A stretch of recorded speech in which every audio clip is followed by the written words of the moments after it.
Good morning student और facilitator corner में आप सभी का स्वागत है। मैं हूं रश्मि और हम यहां पर नवोदय एंट्रेंस क्लास 6 के एग्ज़ाम की तैयारी करने के लिए इकट्ठे हैं और हम देखेंगे मेंटल एबिलिटी पार्ट 6 का कि क्या क्या उसमें और हो सकता है, क्या क्या तरीके के क्वेश्चंस आ सकते हैं और हमें किस तरह से उसको हल करना चाहिए। तो चलिए शुरू करते हैं आज के वीडियो को।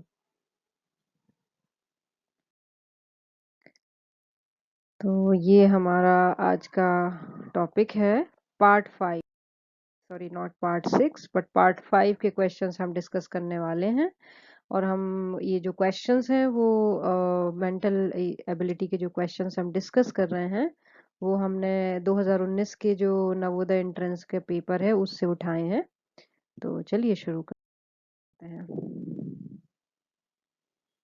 ये है हमारे पार्ट 5 के क्वेश्चंस, इनमें देखते हैं कि क्या पूछा गया है। In question number 17 to 20, there are two sets of two questions, question figure each. The second set has an interrogation mark. Interrogation मतलब question mark या जिसको प्रश्नवाचक चिन्ह भी हम बोलते हैं। There exists a relationship between the two question figure. तो यहाँ पर कह रहे हैं कि एक relationship है, मतलब कि आपने अगर रेशियो या अनुपात अगर आपने पढ़ा है गणित में तो आप इस चीज को समझ पाएंगे कि पहले दो जो चित्र हैं उनमें एक समानता है। Similar relationship should exist between the third and fourth question figures. Select one of the answer figure which replace the mark of interrogation. तो कह रहे हैं कि जो पहले दो फिगर हैं, यानी कि जो पहले दो फिगर अगर हम क्वेश्चन नंबर 17 देखें तो इन दोनों चित्रों में जो समानता है, देखिए अनुपात का साइन यानी जिसको हम रेशियो बोलते हैं उसका भी चिन्ह बना हुआ है। इन दोनों चित्रों में जो समानता है वो इस चित्र के बीच में और प्रश्नवाचक चिन्ह जिस चित्र के जिस जगह लगा हुआ है उसके बीच में होगा। तो हमें पता करना है कि इन चारों में से जो आंसर फिगर्स हैं इन चारों में से कौन सा चित्र प्रश्नवाचक चिन्ह यानी क्वेश्चन मार्क की जगह जाएगा। तो चलिए क्या समझना है हमें हमें सबसे पहले ये समझना है कि जो हमारे पहले दो चित्र हैं, पहले दो फिगर्स हैं, उनमें क्या समानता है। तो देखिए क्या समानता है। आप इन गणित की सारे जो आकृतियां हैं या शेप हैं इनको समझते हैं। सबसे बड़ा एक सर्किल है, गोला जिसको बोलते हैं, उसके अंदर एक चतुर्भुज है और ये चतुर्भुज हमारा जिसकी चारों भुजाएं एक समान है यानी स्क्वायर बोलते हैं। और उसके भी अंदर आपका एक त्रिभुज है या ट्रायंगल है। अब क्या हो रहा है, सबसे बड़ा ट्रायंगल है यानी कि त्रिभुज है, फिर एक चतुर्भुज है और फिर सबसे छोटा एक गोला है। तो 1 मिनट लीजिए या कुछ सेकंड्स लीजिए और इस चीज को समझिए कि इन दोनों चित्रों में आपको क्या समानता दिखाई दे रही है। तो पहली समानता तो यही है कि ये दोनों ही में एक जैसे चित्र हैं, मतलब दोनों ही चित्रों में त्रिभुज भी है, चतुर्भुज भी है और सर्कल भी है। लेकिन अंतर इतना है कि पहला जो चित्र है उसमें सर्कल सबसे बाहर है, फिर चतुर्भुज है और फिर त्रिभुज है। लेकिन दूसरे चित्र में जो सबसे छोटा यानी त्रिभुज है वो सबसे बाहर आ गया, चतुर्भुज अपनी जगह पे दूसरे स्थान पे रहा और जो सर्किल यानी जो गोला है वो सबसे अंदर चला गया। तो हम अंदर से बाहर की तरफ आ गए। जो त्रिभुज अंदर था वो सबसे बाहर आ गया, चतुर्भुज अपनी जगह पे रहा और गोला सबसे अंदर चला गया। तो कुछ ऐसा ही यहाँ पर होगा, होना भी चाहिए। चलिए देखते हैं। सबसे बाहर त्रिभुज है तो ये बिल्कुल सबसे अंदर जाएगा। आप देख सकते हैं चारों ही उत्तरों में त्रिभुज सबसे अंदर है, ठीक है। लेकिन हमें क्या करना है, हमें सिर्फ 3 चित्र चाहिए, त्रिभुज, चतुर्भुज और गोला।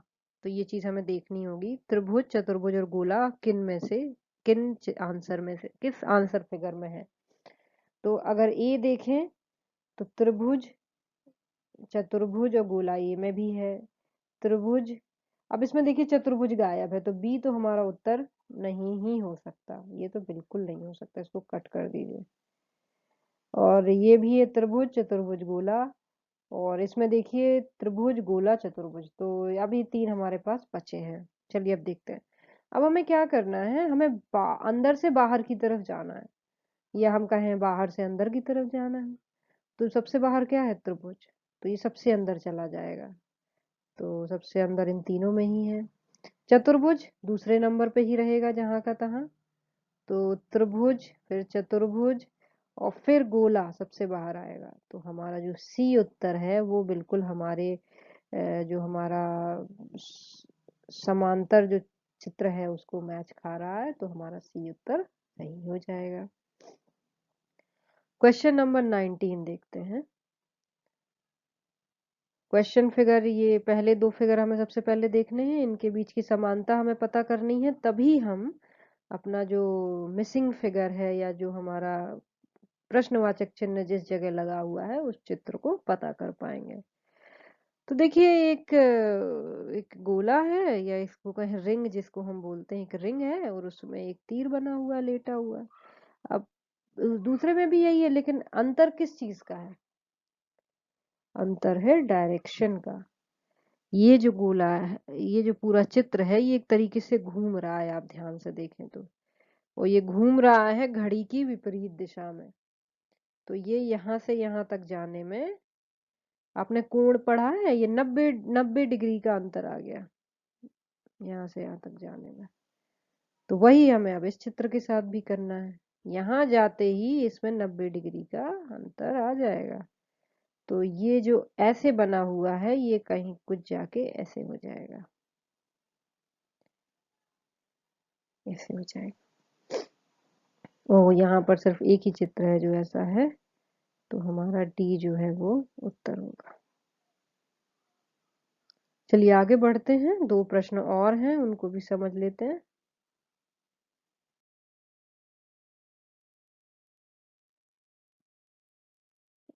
क्वेश्चन नंबर 18 है यहाँ पर। तो 2 तीर हैं, दोनों जुड़े हुए हैं। इसमें भी वही है, दूसरे वाले फिगर में अंतर क्या है, फिर से दोनों में डायरेक्शन का अंतर है। तो ये एक तरीके से, जैसे आप मिरर इमेज के सवाल पढ़े होंगे, जैसे शीशे के सामने जो हम खड़ा कर देते हैं। अगर हम समझ लें यहाँ पर एक शीशा लगा हुआ है, ये इस तरह से समझ लें, यहाँ पर एक शीशा लगा हुआ है, तो इसके विपरीत इसका एक जो प्रतिबिंब बनेगा वो कुछ दूसरा फिगर ही होगा। ये एक अगर हम मान लें, ये दूसरा मान लें, तो दूसरा जो है वो पहले का प्रतिबिंब है। तो कुछ हमें इसमें भी यही निकालना है। तो अगर हम इसको देखें तो इसके विपरीत होगा। इसको हम बना भी सकते हैं, अगर आप चाहें तो इसको हम बना भी सकते हैं। कुछ इस तरह से बनेगा, कुछ इस तरह से। बिल्कुल बिल्कुल सही तो नहीं बनेगा, लेकिन हाँ ऐसा कुछ जाएगा। तो आपको दिख रहा है इन चारों उत्तरों में से कौन सा उत्तर सही हो सकता है। अगर हम प्रतिबिंब की बात करें तो बी हम देख सकते हैं कि बी बिल्कुल प्रतिबिंब इसका समझ में आ रहा है। तो हम बी को गोला कर देंगे। क्वेश्चन नंबर 20 देखते हैं। एक चतुर्भुज है, चतुर्भुज के अंदर एक गुणा का निशान है, उसमें दूसरे में भी गुणा का निशान है, लेकिन ये गुणा का निशान थोड़ा सा बड़ा हुआ है, या हम एक तरीके से कह लें कि इसको फैलाया जा रहा है चतुर्भुज के कोनों तक। तो हमारा दूसरा चित्र मिल जाता है हमें। तो ऐसा ही कुछ हमें इसमें भी करना है। एक गोला है, उसके अंदर धन का निशान है। अगर गोले के अंदर के धन के निशान को हम बढ़ाते हैं तो ये पूरे इसके जो धन के जो कोने हैं ये हमारे पूरे पूरे गोले की परिधि पे जाके मिलेंगे। तो धन का निशान है, तो धन का निशान हमें उत्तरों में बस एक ही उत्तर में दिखाई दे रहा है, जो कि हमारा बी है। इसलिए बी हमारा उत्तर हो जाएगा। तो ये सवाल थे पार्ट 6 के बच्चों, और मुझे उम्मीद है कि आपको कुछ आइडिया लगा होगा कि हम किस किस तरीके से जो मिसिंग क्वेश्चन फिगर है, जो समांतर चित्रों की जब बात आती है उसमें दिए जाते हैं, तो आप कुछ इस तरह से अनुमान लगा के सवाल हल कर सकते हैं। तो इस तरह के क्वेश्चंस में अपनी पकड़ मजबूत बनाने के लिए, कम समय में ज़्यादा से ज़्यादा सही सवाल करने के लिए आपको प्रैक्टिस करनी पड़ेगी। तो आप खूब प्रैक्टिस करें सैंपल पेपर लेके। और हम इस वीडियो को यहीं पे एंड करेंगे और मिलते हैं अगले वीडियो में अगले पार्ट के क्वेश्चंस को लेके। और मैं उम्मीद करती हूँ कि आपको आज का जो वीडियो है वो थोड़ा सा यूज़फुल लगा होगा, और अगर लगता है तो इस वीडियो को लाइक करिए ताकि मुझे पता चल सके कि हाँ, आपको मेरे पढ़ाए हुए सेशन समझ आ रहे हैं। और मिलते हैं अगले वीडियो में अगले नए सेशन के साथ। सो ध्यान रखिए अपना और पढ़ाई करते रहिए।